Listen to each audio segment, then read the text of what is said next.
नमस्ते भारत, आपण बघत आहात WH न्यूज. मी विजय खवसे. महाबोधी महाविहार मुक्तीसाठी देशभरात आंदोलन सुरू आहे आणि बिहार गया येथे सुद्धा मोठ्या प्रमाणात आंदोलन सुरू आहे. आंदोलनाच्या बातम्या निरंतर आम्ही WH न्यूजच्या माध्यमातून तुमच्यापर्यंत पोहोचवत आहोत. पण आजची काय बातमी आहे ते जरा बघूया. और देश के भिक्षुओं को इंटरनेशनल बुद्धिस्ट नेटवर्क में जोड़कर के इंटरनेशनल बुद्धिस्ट नेटवर्क पूरे भारत में फैलाएंगे और जगह जगह हम लोग शाखा खोलने का काम करने वाले हैं. मैं माननीय उमेश जी ने जो मुझे जवाबदारी दी, जो मेरे ऊपर विश्वास दिलाया, जो मेरे ऊपर विश्वास दिखाया, उस विश्वास को पूरा करने के लिए निश्चित रूप से मैं प्रतिज्ञाबद्ध रहूंगा. और मैं एक फिर बार आपको समझ चाहता हूँ कि इस आंदोलन के नाम पर जो चंदाखोरी करने वाले हैं, जो चंदा धंधे के नाम पर आंदोलन कर रहे हैं, उसे इंटरनेशनल बुद्धिस्ट नेटवर्क के कार्यकर्ता, भाजपा के कार्यकर्ता, बहुजन मोर्चा के कार्यकर्ता किसी भी तरह से इनको पड़ी ना पड़ेंगे. इस बात को ध्यान में रखना चाहिए. ये एक बुद्ध गया की लड़ाई है.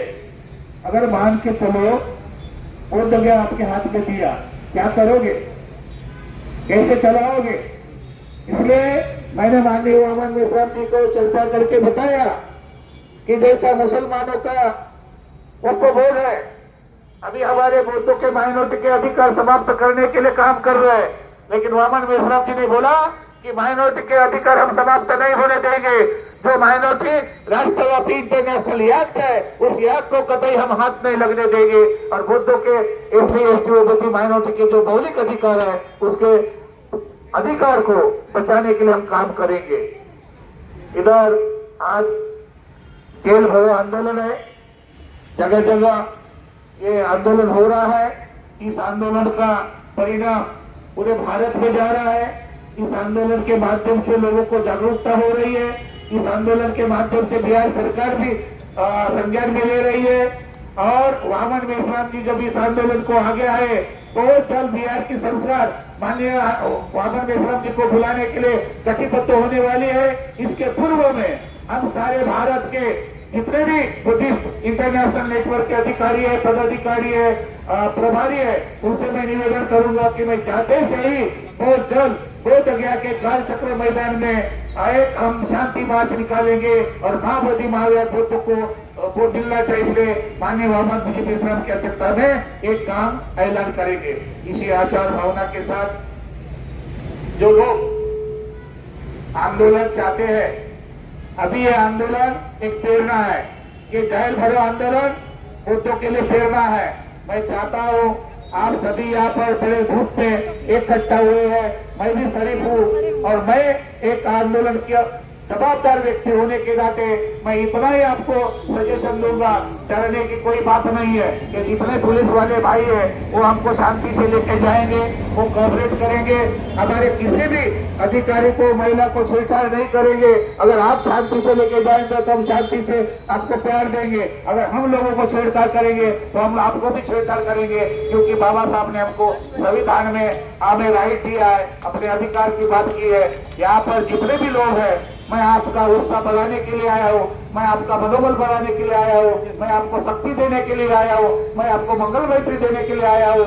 आप यहाँ पर आए, जितने भी आए, आप इतिहास के पन्नों में नाम लिखा जाएगा कि ये संविधान चौक में माननीय वामन जी मेश्राम के आदेश के अनुसार जेल भर आंदोलन के लिए हम लोग गए थे. इसको कोई नकारा नहीं जा सकता. इसी आशा और भावना के साथ मैं आप सबका शुक्रिया अदा करते हुए मैं आपके बात को विराम देता हूँ. नमो बुद्धाय, नमो धम्माय, जय हिंद, जय भारत. 9 अप्रैल जेल भरो आंदोलन के लिए यहाँ एकत्रित हुए हैं. क्यों एकत्रित हुए हैं कि माननीय वामन मेश्राम जी ने जो आज़ादी का आंदोलन छेड़ा है, उसके लिए आज़ादी पाने के लिए हम एकत्रित हुए हैं. आज़ादी कैसे मिलेगी? जब EVM खत्म होगा, जहाँ महाबोधि विहार हमारे हाथ में आएगा और OBC की जाति आधारित गणना होगी और हमारे महापुरुषों का आए दिन अपमान हो रहा है, उसे हमें रोकेंगे तब. और वह जो मुसलमानों के लिए वह विधेयक बिल भी आया है, यानी कि उसको भी हमें दूर करना होगा, निरस्त करना होगा. यानी कि सारे मुद्दों में माननीय वामन मेश्राम जी आज़ादी का आंदोलन चला रहे हैं आज़ादी के आंदोलन में सब SC, ST, OBC, माइनॉरिटी सभी शामिल हैं। हम ये अपील करते हैं सरकार से, या तो हमें आज़ादी दो या हमें जेल में डालो। भारतीय राज्यघटनेचे शिल्पकार महामानव doctor Babasaheb Ambedkar MA, MSc, PTSC या डिग्री बोर्ड ऍक्टला या जागतिक उच्च दर्जाचे महापंडित, महाबोधिसत्व, हिमाईचा धुवा डॉक्टर बाबासाहेब आंबेडकर, तसेच या संविधान चौकामध्ये भारतीय राज्यघटनेला या क्रांती सूर्याच्या या छावांना आज हा भोर धरणचा धनराज लोखंडे अशा प्रकारचं आवाहन करतो आणि जे लोक भारताच्या संविधानाच्या खिलाफ अशा प्रकारचा घिनवणी म्हणजे नीच अशा प्रकारचं कृत्य करते, आज गल्लीपासून तर दिल्लीपर्यंत, आज लहानापासून तर मोठ्यापर्यंत, अबालपासून तर वृद्धापर्यंत कुठलंही मानवी जीवनाचं क्षेत्र, मग ते धार्मिक असो, मग ते सामाजिक असो, मग ते राजकीय असो, न्यायपालिका असो, किंवा मग ते संरक्षण किंवा प्रत्येक शैक्षणिक असो, आध्यात्मिक असो, साहित्यिक असो, वेगवेगळ्या टप्प्यांवरती आज माणसाला अतोनात नरकी आत्मा जिवंतपणे त्याला मृत्यू याच्या अगोदर त्याला अशा प्रकारच्या म्हणजे मृत्यू याच्या अगोदर त्याला अपमानजनक सोसाव्या लागतात. माझ्या बंधू आणि भगिनींनो, आज हा कार्यक्रमाचं खऱ्या अर्थाने हे माझं सौभाग्य आहे, हा माझा दुसरा खऱ्या अर्थाने प्रसंग आहे. या संविधान चौकामध्ये माननीय आंबेडकरी पॅन्थर या नागपूरचे लॉयन आहेत धर्मेशजी पाटील, त्यांच्यासाठी एक वेळा जोरदार टाळ्या उद्या. त्या माणसाने काही माणसाला सोडून संघटन आपलं निर्माण केलं, पण आज काय होऊन राहिलं, भीमा तुझ्या मताचे 5 लोक असते, पण 5ही लोक 5 रंगाचे आहे, कारण आम्ही पंचशील तत्वाचं आम्ही आचरण नाही करत. अरे आज आपलाच भाऊ आपल्या भावाचा रक्त सांडवत आहे, आपलाच पोत आपल्या पोताची सोबत आज मनवादाप्रमाणे व्यवहार करतो आहे, आणि हे वास्तव सत्य आहे. आज आमच्यातला बुद्ध खवळलेला आहे. चायते आंदोलन महाबोधी मुक्त बिहाराचं असो, आणि याला सगळ्यात मोठं टेन्शन आहे हे आमचे खाकीवर्तेवाले नाव. खाकीवर्ते म्हणजे तुम्ही काय समजता, त्या छत्रामधली पाहुले आहेत का, त्यांना आपले बायको पोर आहेत तेव्हा ते आमच्यासाठी ते रात्रंदिवस तुमचं आमचं संरक्षण करतात. आणि आमच्या ह्या पोलीस मिलिटरीच्या लोकांसाठी एक वेळा आपण मंगल कामना करूया की ते लोक सुखी हो, आनंदी हो, त्यांचं कल्याण आणि त्यांचं मंगल हो. या कार्यक्रमाला मान देऊन आदरणीय हजारे ताई इथे उपस्थित आल्या, आणि मला फक्त एवढंच म्हणायचं आहे की 2 एप्रिलला 9:30-10च्या दरम्यान सेलूच्या तहसील मध्ये माझ्यावरती प्राणघातक हमला झाला. याच्याही अगोदर कितीतरी हमले झाले, आणि एवढे हमले होऊन राहिले का जातीच्या माणसाचा वापर करून मेन मास्टर माइंड मला मारण्याचा प्रयत्न करताय. लुडे पांगडे माझे मायबाप आहे, आणि अशाही परिस्थितीमध्ये हिंस्र प्राण्यांच्या सहवासामध्ये मी माझ्या निराधार मजबूर मायबापा समवेत मी जंगलामध्ये राहतो, आणि मला न्याय मिळून नाही राहिला, ना शासनाकडून कुठल्या प्रकारचं आर्थिक मानधन, ना कुठल्याच प्रकारचं काहीच नाही मला मिळत. वादळाप्रमाणे पाडणार जातो खेड्यापाड्यामध्ये. बुद्ध आणि बाबासाहेबांचे विचार सांगतो, हे मी पाप करत आहे का पुण्य करत आहे, आणि म्हणून या पुण्याची ही कुठंतरी हीच पोच पावतो मला त्या गांधी जिल्ह्यामध्ये एक आंबेडकरी अशा ह्या जातीच्या माणसाला म्हणजे मिळावी ही शर्मेची शौकत आहे.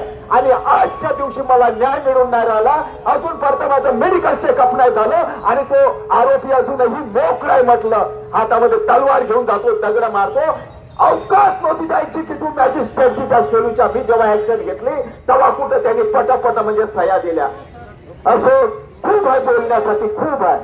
एवढंच आपण मला शांतपणे ऐकून घेतलं, आणि शांतपणेच आपण मंगलमैत्री करत शांती मार्चनं आपण आपलं हे आंदोलन आपण सक्सेस करून दाखवूया. आज बुद्धिस्ट इंटरनेशनल नेटवर्क इस संगठन के माध्यम से देश के 562 जिलाओं में एक ही साथ, एक ही समय और एक ही विषय को लेकर राष्ट्रव्यापी जेल भरो आंदोलन की घोषणा भारत मुक्ति मोर्चा के राष्ट्रीय नेतृत्व, राष्ट्रीय अध्यक्ष माननीय वामन मेश्राम साहब के माध्यम से की जा रही है।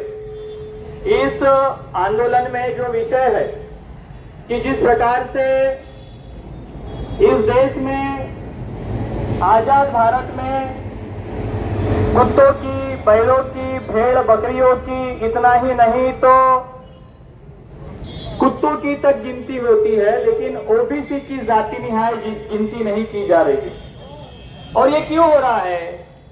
तो डॉक्टर बाबा साहब आंबेडकर जी ने तो भारतीय संविधान निर्माण किया है, संविधान लिखा हुआ है। उस संविधान में रियल रिप्रेजेंटेटिव है, वो भी संख्या के अनुपात में है। बाबा साहब आंबेडकर जी ने आर्टिकल 340 जो लिखा हुआ है वो ओबीसी के रिजर्वेशन के लिए है, ओबीसी के अधिकारों के लिए। अगर आर्टिकल 340 का अमल 100% अगर किया जाता है तो इस देश के प्रशासकीय व्यवस्था के ऊपर में, शासकीय व्यवस्था के ऊपर में सबसे ज्यादा संख्या के अनुपात में ओबीसी का अधिकार होगा। अगर ऐसा होता है तो इस देश का प्रधानमंत्री ओबीसी बनेगा, देश के बहुसंख्य राज्यों में ओबीसी के मुख्यमंत्री निर्माण होंगे, जो जिला कलेक्टर होते हैं वो जिला कलेक्टर सबसे ज्यादा ओबीसी के होंगे। इतना ही नहीं, शासकीय और प्रशासकीय जितनी भी प्रतिनिधित्व की सारी जो स्तंभ है, संस्थाएं है, उसके ऊपर में ओबीसी का सर्वाधिक अधिकार होगा।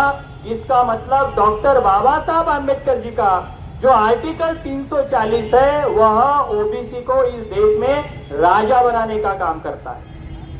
और राजा अगर बनाने का काम बाबा साहब आंबेडकर जी का आर्टिकल 340 अगर करता है, और यह अगर ऐसा होता है तो वर्तमान में जो शासकीय और प्रशासकीय और राजनीतिक व्यवस्था में 3.5% ब्राह्मणों का कब्जा है, वो कब्जा हट जाएगा और इस देश का शासक वर्ग ओबीसी बनेगा। ओबीसी इस देश का शासक वर्ग नहीं बनना चाहिए, वो राजा नहीं बनना चाहिए। Doctor, collector, IAS, IPS, professor ज्यादा संख्या में ओबीसी के न बने, इसीलिए कांग्रेस की सरकार और भारतीय जनता पार्टी की सरकार ओबीसी की जाति न्याय जनगणना नहीं होने दे रही है। इस परिस्थिति में आज देश में हजारों नहीं लाखों संगठनाएं हैं, लेकिन कोई भी संगठन और कोई भी संगठन का नेतृत्व ओबीसी की जाति न्याय जनगणना करवाने के लिए सरकार और प्रशासन के ऊपर में दबाव बनाने का काम नहीं कर रहा है। इसीलिए भारत मुक्ति मोर्चा के राष्ट्रीय अध्यक्ष माननीय वामन मेश्राम साहब ने 2011 से ओबीसी की जाति न्याय जनगणना का आंदोलन चलाया। उसके वजह से आज वर्तमान में ओबीसी की जाति न्याय जनगणना का मुद्दा यह राष्ट्रव्यापी मुद्दा बन चुका है।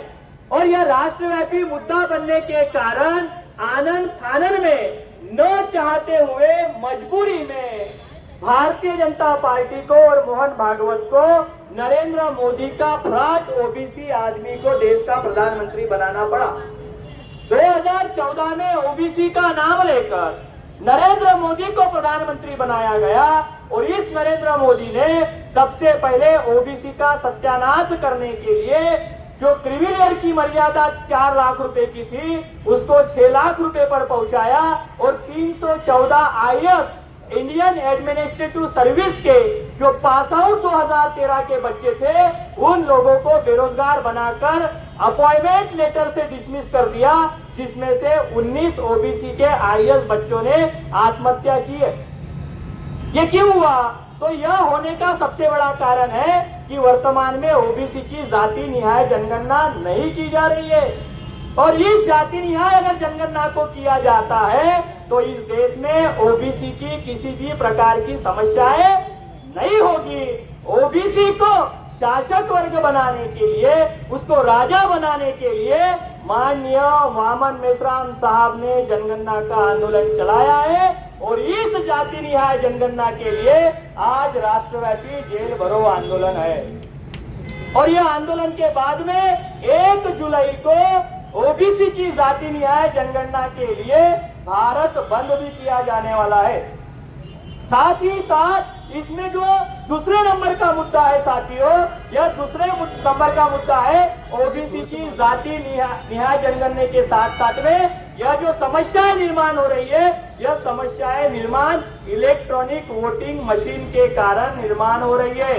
चाहे वो महाबोधि विहार का आंदोलन हो, कर्मचारियों की जूनी पेंशन हो, विद्यार्थियों की न्यू एजुकेशन पॉलिसी हो, ओबीसी की जाति न्याय जनगणना हो, नया रिक्रूटमेंट हो, या वर्तमान में जितने भी सभी बहुजन समाज की जो अधिकार की जो समस्याएं है, यह समस्याएं सारी की सारी इलेक्ट्रॉनिक वोटिंग मशीन के कारण निर्माण हुई। ऐसा क्यों हुआ है?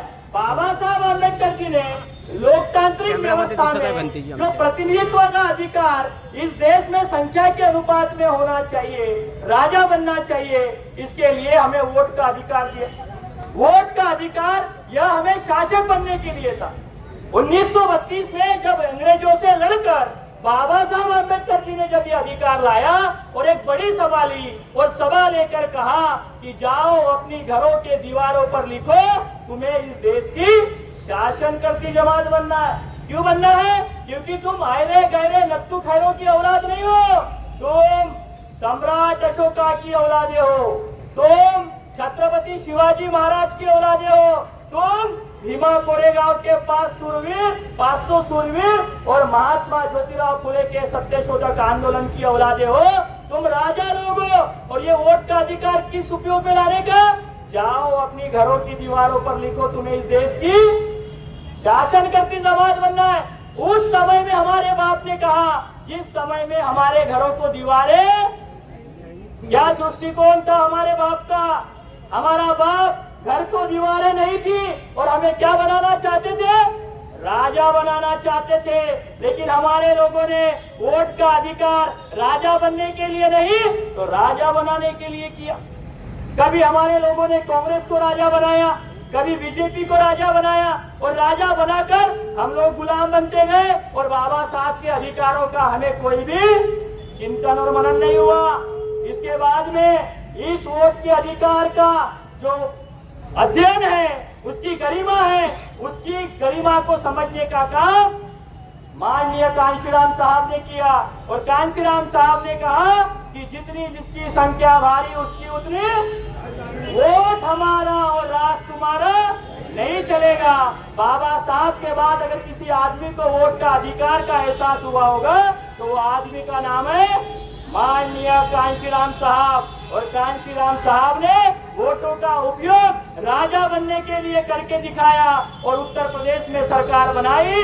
वर्तमान व्यवस्था में बैठे हुए, प्रस्तावित व्यवस्था में बैठे हुए कांग्रेस और बीजेपी के ब्राह्मणों को यह डर हुआ कि ओबीसी के लोग, एससी एसटी के लोग या बहुजन लोग वोट का अधिकार अब काय के लिए कर रहे हैं? राजा बनने के लिए कर रहे हैं। कल इनकी सरकार केंद्र में होगी, हमारी सरकार को लोग लात मारकर भगा देंगे, हम कहीं के नहीं रहेंगे और इस देश में वोट का उपयोग कर कर कौन राजा बनेगा? एससी एसटी ओबीसी के लोग राजा बनेंगे। डॉक्टर बाबा साहेब अम्बेडकर समता, स्वतंत्रता और बंधुत्वता और न्याय तथागत बुद्धा की विचारधारा को प्रस्तावित करवाने के लिए संविधान निर्माण करना चाहते थे। वो एक झटके में वोट के अधिकार से हो सकता है।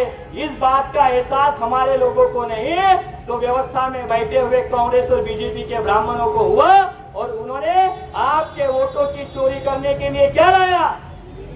ईवीएम मशीन लाया। ईवीएम मशीन से आप लोग शेरों को चुनवा कर लाना चाहते हो और गधे चुनकर आते हैं। वो गधे चुनकर आने के बाद पार्लियामेंट में बैठते हैं और करते हैं। हमारे बाबा साहब के विरोध में जो कानून बनाए जा रहे हैं, संविधान के विरोध में कानून बनाए जा रहे हैं, एक भी माई का लाल का बच्चा वहां पर छाती ठोक के विरोध करने को तैयार नहीं है। क्यों नहीं है? क्योंकि वो ईवीएम मशीन से चुन कर आया है। हमारी सबसे बड़ी समस्या देश में ईवीएम मशीन है। इसीलिए हमारे बाप ने कहा शासन करती जमात बनो।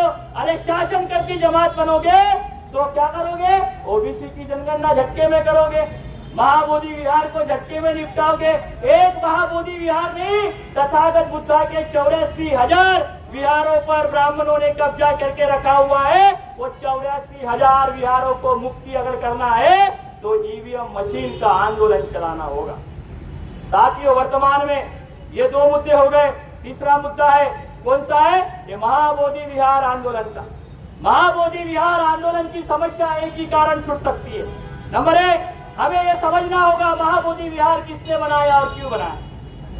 तथागत बुद्धा की याद में सम्राट अशोका ने महाबोधि विहार का निर्माण किया, ज्ञान प्राप्ति हुई। और सम्राट अशोका के काल में यह भारत बुद्धमय था, हमारी जातीय नहीं थी, ये क्या था?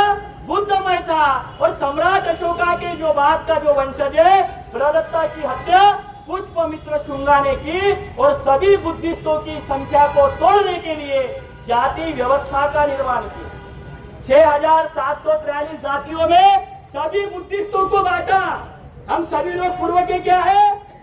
बुद्धिस्ट है। मैं 3 जाति से हूँ और तथागत बुद्धा के 5 भिक्षुओं में मेरे 2 पूर्वज थे, एक था तपस्या और दूसरा कश्यप। इसलिए कहा कि सुबह उठकर तेली का मुंह नहीं देखना चाहिए, क्योंकि हम सूरवीरों की औलाद है। हम उस समय के क्या है? बुद्धिस्ट है। पुष्पमित्र शुंगा ने हत्या कर हमारी जाति व्यवस्था में बांटकर हमें तोड़ा और तोड़ने के बाद विविध जातियों में बंटकर, विविध धर्म में बंटकर हम आपस में क्या बने? दुश्मन बने। इसका मतलब वर्तमान में SC, ST, OBC और इससे धर्म परिवर्तित लोगों का धर्म कौन सा है? बुद्धिस्ट है। सभी लोगों का बुद्धिस्ट है। इसका मतलब महाबोधि विहार मुक्ति आंदोलन अगर चाहते हो तो सभी पूर्वाश्रमी के बुद्धिस्टों को क्या करना होगा? एकत्रित करना होगा। एक जाति के बुद्धिस्ट इस समस्या का समाधान नहीं कर सकते। जिस प्रकार से मुस्लिम हम OBC के लोगों को हिंदू बोलकर ब्राह्मणों का अकाउंट मजबूत करते हैं। लड़ाई समझो, एक होती है लड़ाई और दूसरी होती है लड़ाई की रणनीति। लड़ाई कोई भी लड़ सकता है, लेकिन जीत हर कोई नहीं सकता। लड़ाई वही जीत सकता है जिसके पास कोई रणनीति होती है। तो वर्तमान में अगर एक जाति का अगर आंदोलन चलाओगे, एक ही लोगों का अगर आंदोलन चलाओगे, समस्या का समाधान। जिस प्रकार से मुस्लिम हम OBC को हिंदू बोलते हैं और 3.5% ब्राह्मणों की संख्या कितनी होती है? 55% होती है। कितनी होती है? 55%। अभी बुद्धिस्ट भी हम OBC को, ये बुद्धिस्ट नहीं है, ये हिंदू है, किसकी संख्या बड़ी होगी? किसकी संख्या बड़ी होगी? अगर बुद्धिस्ट लोग आंदोलन चलाते हैं और कहते हैं कि नहीं ये OBC के लोग, ये हिंदू लोग हैं, हमारा महाबोधि मुक्ति आंदोलन हमें चलाना होगा, तो ऑटोमेटिक अल्पसंख्यक ब्राह्मण बहुसंख्यक बन जाएगा। भारत देश में 7.8% बुद्धिस्टों की संख्या है और बाबा साहब आंबेडकर का सपना था, क्या था? मला या देशाला प्रबुद्ध भारत बनवायचा आहे। 100 पैकी 8 लोक प्रबुद्ध भारत बनवू शकत। आम्हाला सर्व जाती धर्माच्या लोकांना हे पटवून द्यावं लागेल, तुम्ही पूर्वाश्रमीचे नागवंशीय लोक आहात आणि नागवंशीय हे कोण होते?